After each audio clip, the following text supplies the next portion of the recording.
Hello, welcome back to Hunter Tune. Thanks for stopping by today and checking out this new video.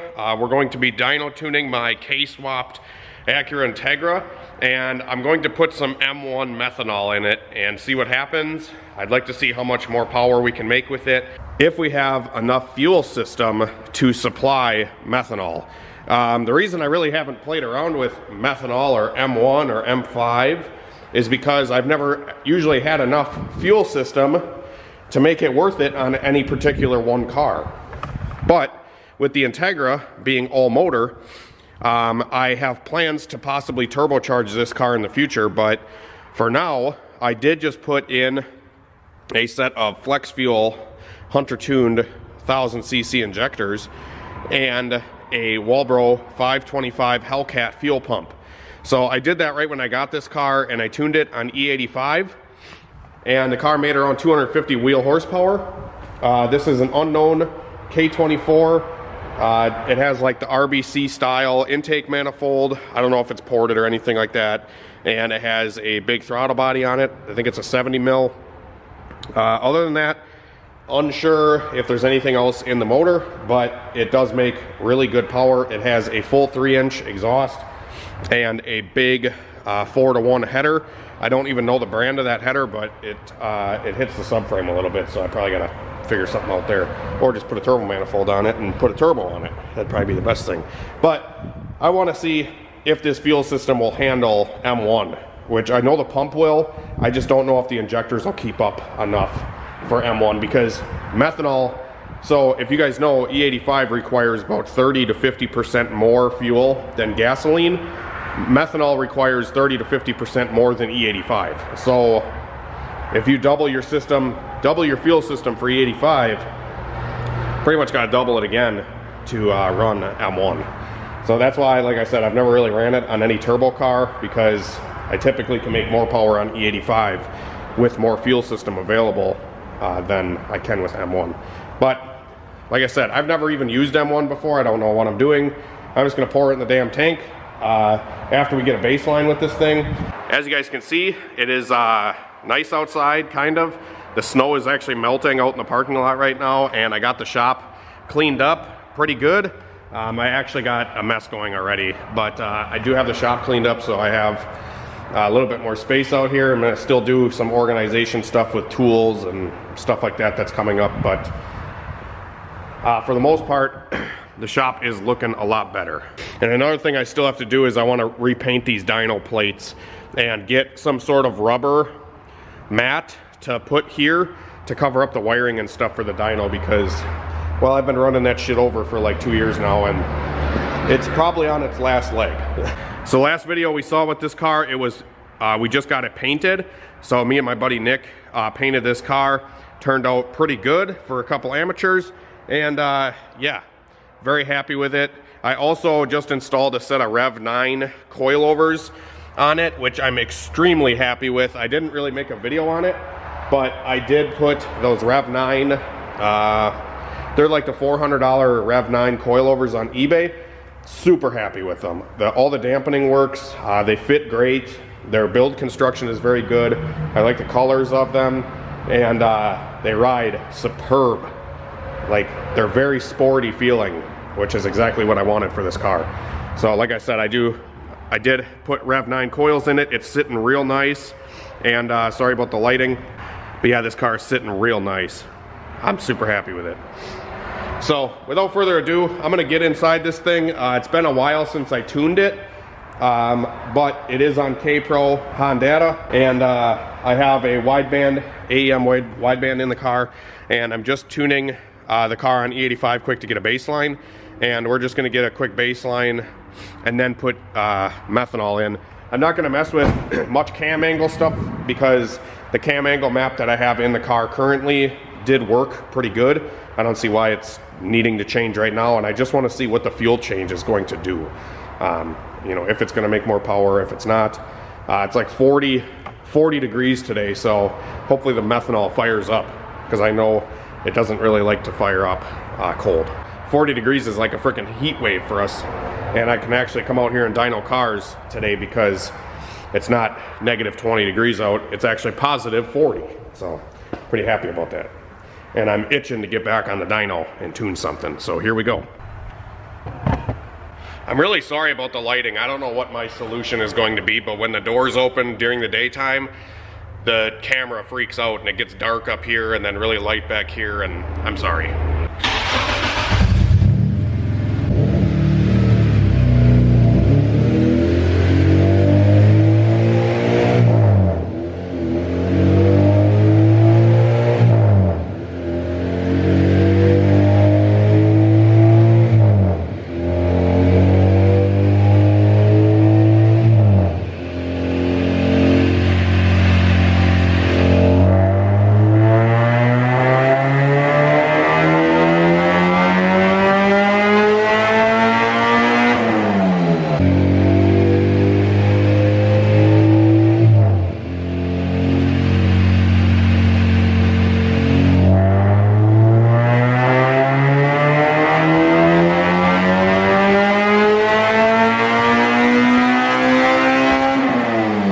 So I think being that it's winter, the car is running a little leaner. So the first pull was kind of lean, like 14.5 air fuel. The second pull was like 13.5 air fuel. Now I just put a little more fuel in it and we'll see if it likes a 12.5 air fuel. See what it wants.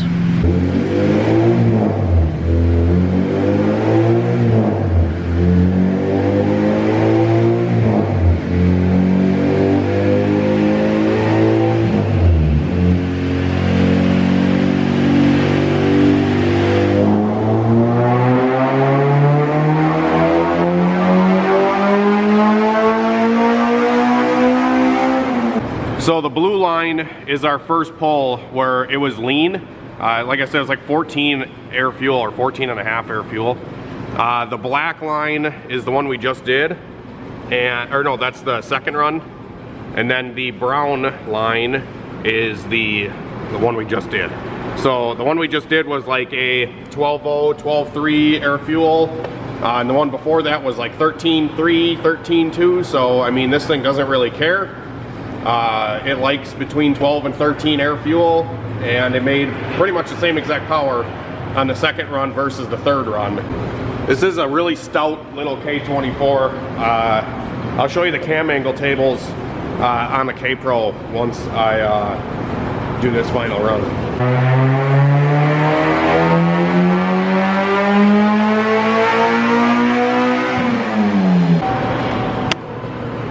Alright guys, so on E85 and like a 13.0 air fuel, we are making 246 horsepower, 195 foot-pounds of torque, and I could probably squeeze 250 or so out of this on E85. I just want to see like what methanol is going to do, because yeah. You can see it's 47 degrees out today, 53% humidity. Like I said, this little K24 is a stout one. And she definitely seems to love just making jam. I don't know what's, yeah, it's one of them, you know, Monday built motors, Tuesday built motor. All right guys, so I got like little less than quarter tank of E85 in the car right now. And what I'm gonna do is I'm gonna take the return line off going back to the fuel tank, and I'm going to take it off and run it into a gas can, and I'm going to run the car until it runs out of fuel, and then I'm going to pour 5 gallons of M1 in the tank, and then we're going to add a fuck ton of fuel to the fuel map and see what happens. Like I said, I've never tuned with M1. We're going to be using a gasoline air fuel scale, so we're still going to be shooting for, you know, 14.7 being Stoich. I know methanol Stoich number is technically like 6:1 or some shit.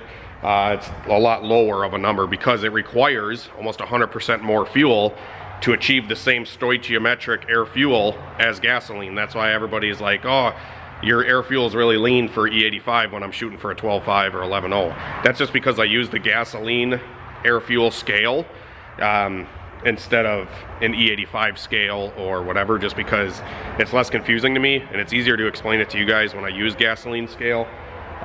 So we're gonna try gasoline scale with this thing, and what I've heard is methanol likes to run really rich because there's some molecules and some science happening in this fuel where the more fuel you put in, the more power it'll make. So like I said, this was like a 12.0 or 12.5 air fuel to make 246.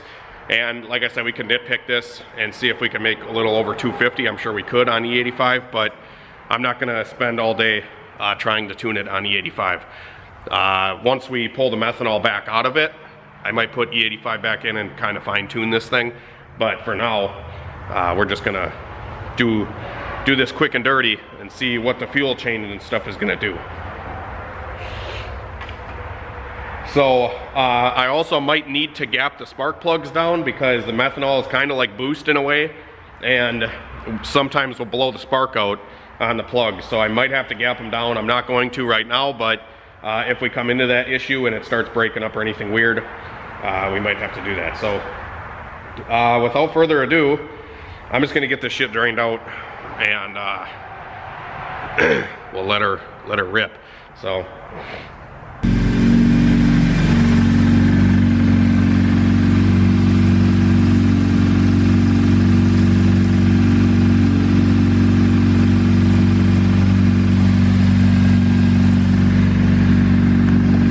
So I'm gonna sit here patiently while this fuel drains out.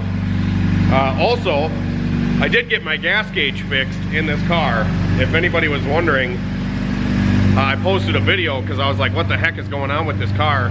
I couldn't get my gas gauge to work on the gauge cluster, and it turned out being that the under dash fuse panel, there's a bunch of electrical connections on the back side of it, and one of them was not pushed in all the way. So I pulled the fuse panel down and I saw one of them like unplugged, and I'm like, what the fuck? I plugged it in and we have a working gas gauge.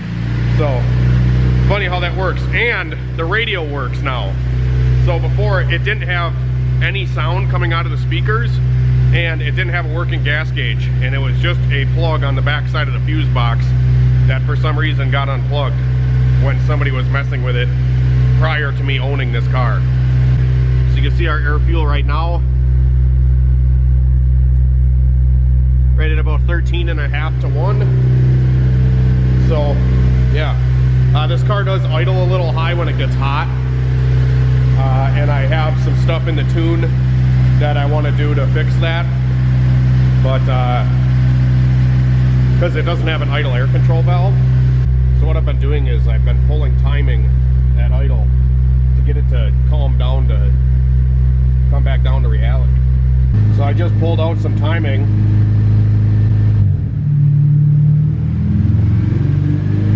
Yeah, it still wants to idle a little high when it's hot, but I have it. Otherwise it won't idle when it's cold.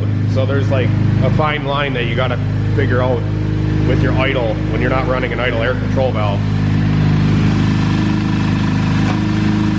Wow, this thing's still chucking fuel. It's getting a little slower, but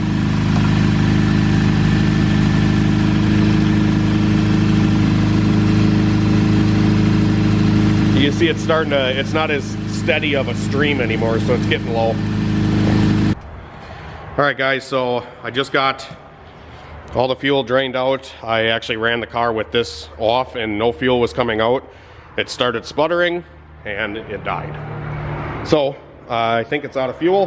There might still be a residual quarter gallon or so in the bottom of the tank, but we're just gonna have to live with the that. So we're gonna pour in this 5 gallons of M1, and I'm gonna get this return line hooked back up. I'm not gonna change the tune at all. I'm gonna see if it runs. So we'll start there. All right, brand new can, VP Racing. So I got these little caps on them, and then little handle. You just peel up the little tabs and then twist. Just like so. And then you have another, woo! So take a whiff. Take a whiff of that. Overfilled.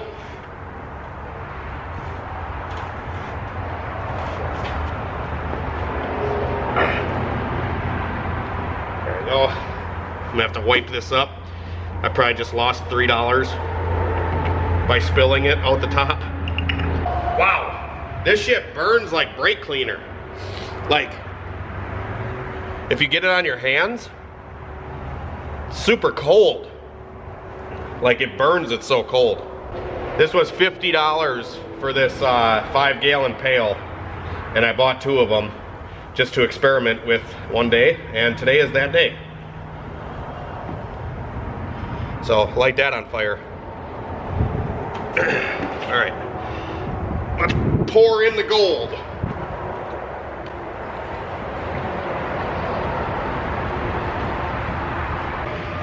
I wish I had a better funnel. This one's kind of got a hole in it. Try it this way.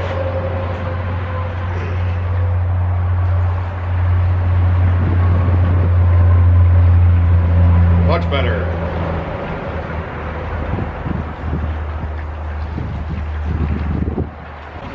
Here we go. All 5 gallons ready to go. We'll see if she runs. All right. I'm not changing anything in the car. I'm just gonna try to start it.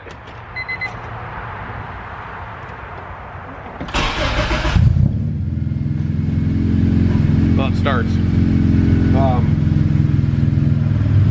See what our air fuel is. Yeah, it's pissed. It doesn't want to run. It's idle surging, and I'm assuming it's gonna be pretty lean.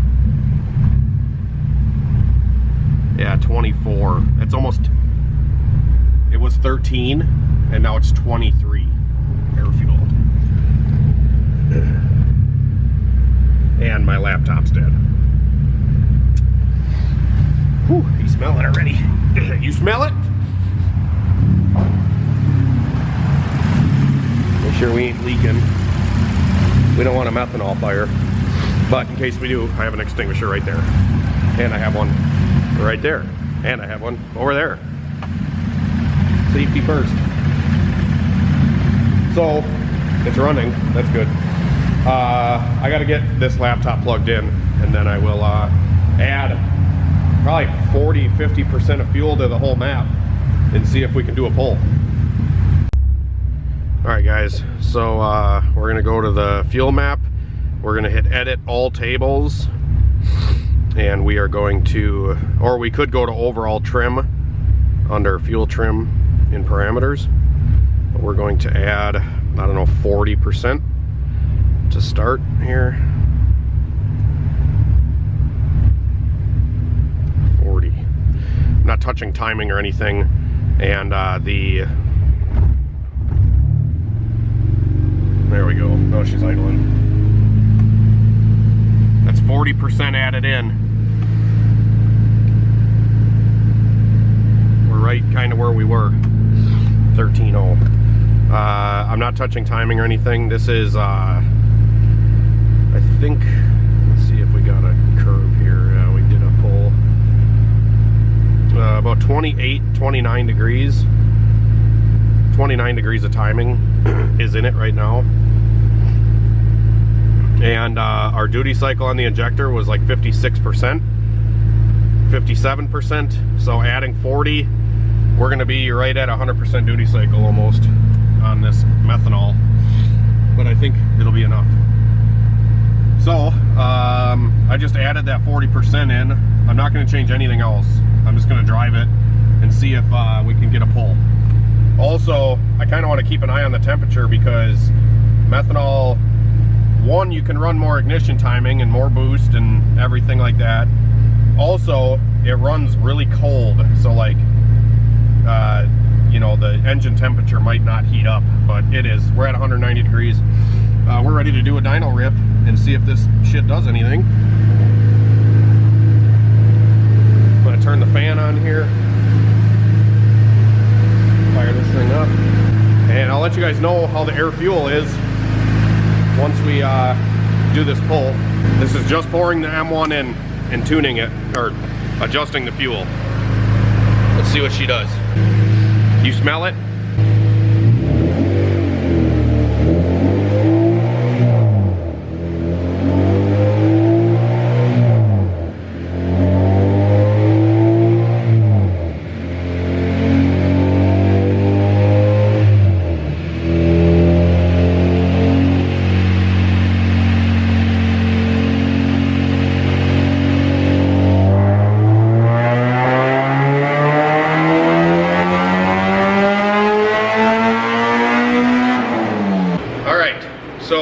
pull, it was like 11.8 to 12.5 air fuel. This car doesn't have like the super smoothest fuel curve, but it's in the ballpark of 12.0 right now. And like I said, eventually I'm gonna fully tune this car perfectly, but we're just trying to see what this does, what kind of changes this thing's doing, you know. So we made 4 more horsepower with the same air fuel, literally same, pretty much the same everything, same air fuel. It got rid of this little dip right here, and we made a little bit more power pretty much everywhere. So what I'm going to do now is I'm going to give it another like 10% of fuel and see if it picks up a little more power. Because like I said, I think methanol wants to, obviously you need more timing to burn it, and you need more fuel to ignite it. So I'm gonna try a little bit more fuel first, but it does sound, in the car at least, it sounded under-timed. Just like the tone of the engine, it sounded like it wanted ignition timing. So I think I'm gonna give it some fuel first and see what it does. Like I said, I've never tuned M1, so I'm learning with you guys here.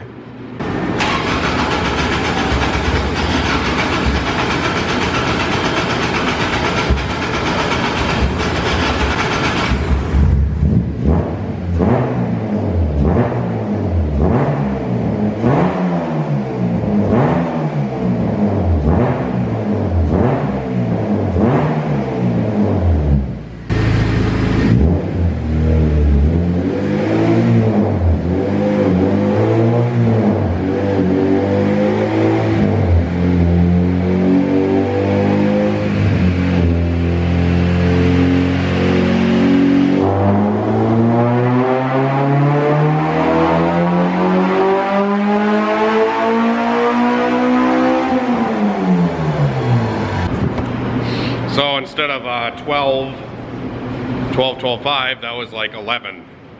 I put 12% more fuel in it, and it made the same exact power, 250. So the green line is the new one. Not as drastic as I thought it was going to be. I'm gonna give it 2 degrees of timing this time. It did seem like it liked the fuel. Like it did make more power pretty much everywhere, like ever so slightly.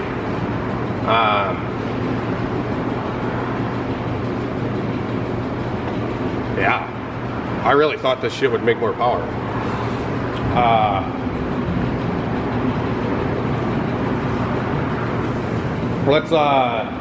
Let's try some more here. I'm gonna give it even more fuel. I'm gonna give it another 15% fuel.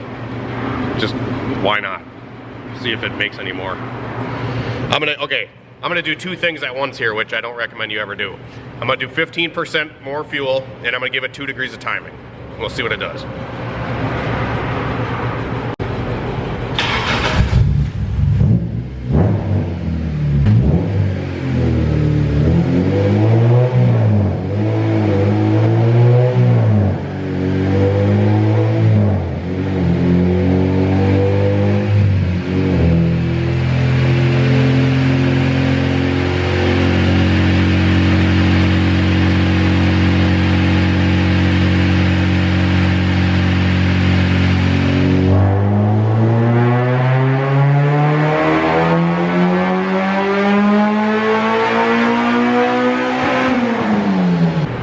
So I don't know if you could hear it. I don't know if you could hear it on video or not, but it wasn't the rev limiter up top. It was actually breaking spark up. We didn't make any more power, 248. And I gave it 2 degrees, and it was like 10.0 air fuel that time. So I don't know. I'm not super stoked on methanol right now. Maybe for like the proper, like the ability to give it you know, give it some timing and give it some boost without detonating, obviously then it's worth it. And if you're running without a radiator and stuff like that, methanol is definitely the way to go. But I don't know about doing it on like a NA Honda like this, unless maybe it was a little bit better setup that revved higher. Maybe then it would make more power. I don't know, but we only picked up 5 horsepower switching to M1, so yeah, there's that. I don't know what else to say. All right, guys, so like I was trying to say, my camera died, so I'm on my phone now, but there is some other stuff that I can be doing to maximize the potential of the methanol, but for now, you know, just kind of doing back-to-back runs to see like what the fuel itself does. It's not super drastic. You have to be able to utilize it somehow and benefit from it in another way than just kind of pouring it in. If you guys have other fuel suggestions, maybe we'll do, I know like MR12 is used in like power sports applications quite often. Maybe we could try some of that. I don't know. We could try a ton of different fuels. And maybe we can try methanol on a turbo car one day if I ever have a big enough fuel system to, you know, accommodate it. But the best run we did, I also want to maybe change up the intake a little bit, because just taking the filter off and aiming the intake up like this yielded us another horsepower. So we can definitely start playing around a little bit more. The curve looks really good. I could stretch this thing out a little bit and pull some more cam angle up top. I actually did play around with cam angle just a little bit to see what it would do to the power curve, and it doesn't really change a whole lot, or it's not really changing a whole lot. So E85 versus M1 on this car, meh, you know, potato. It's not really crazy, but maybe if this was a higher compression setup and stuff like that, it would work better. We'll have to play around with it some more. But this is my first time playing around with it, and it repeatedly makes 250 wheel horsepower, and I'll show you the difference quick between M1 and E85. So there's the difference. You can see that it picked up power pretty much everywhere in VTEC, and down low a little bit. So 246 on E85. I had that tune pretty dialed in already, like I was saying. On the E85, I you know, you guys see me ripping this thing on the street, and 251 on the M1. So maybe M5 would make even more, but we'll see. I really want to take this thing and drag race it NA before I do any more mods to the motor, and maybe crack off like a low 12 or maybe a high 11 all motor. I think that'd be really cool. And yeah, I need to get some tires for it. I got the suspension dialed in now. I just got to go get an alignment for it, and a couple other little things here and there. But this thing is dialed, and it looks good, rides good. Yes. So I'm pretty happy with this thing, and I'm happy that I got to play around with the methanol to see what it did. I might come out here tomorrow because it's supposed to get back down to like 0 degrees tonight, and I took advantage of the weather while I could to get out here and tune. All right, I did want to jump back on here real quick before I let you guys go. What did we learn today? We learned that M1 versus E85 with virtually like the same ignition timing, the same cam angle, the same air fuel, doesn't really do a whole lot on this particular car. It didn't really respond that well. Some cars, like I said, with higher compression, bigger camshafts, stuff like that, the M1 might work better and make more power, and with a turbo car it might work better as well with that too. But on this particular application, it didn't really give us the results that I wanted to see. Now, I have talked to a couple people that are more experienced with M1 than I am, such as Christian Morrison Built and Jason Waters Tuning.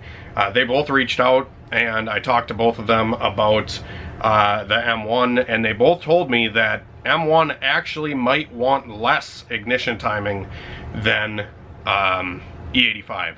So I might actually go and do a part 2 on this, and we might change the spark plugs out and give it less ignition timing and see if we can make a little bit more power than we made today, to get a really good comparison of when it's completely optimized, what kind of power it can make. But for the most part, my E85 tune wasn't like completely perfect, and this M1 tune isn't like completely perfect. I didn't spend all day tuning it or anything like that, but I wanted to just kind of give you like a pour it in and what does it do kind of video. So like I said, I might go and make a part 2 on this, but we'll see. You guys let me know down in the comments if you'd like to see that, or let me know in the comments what you guys think of the Integra and what you want to see next. So thanks for watching, guys. Have a great night and a better tomorrow.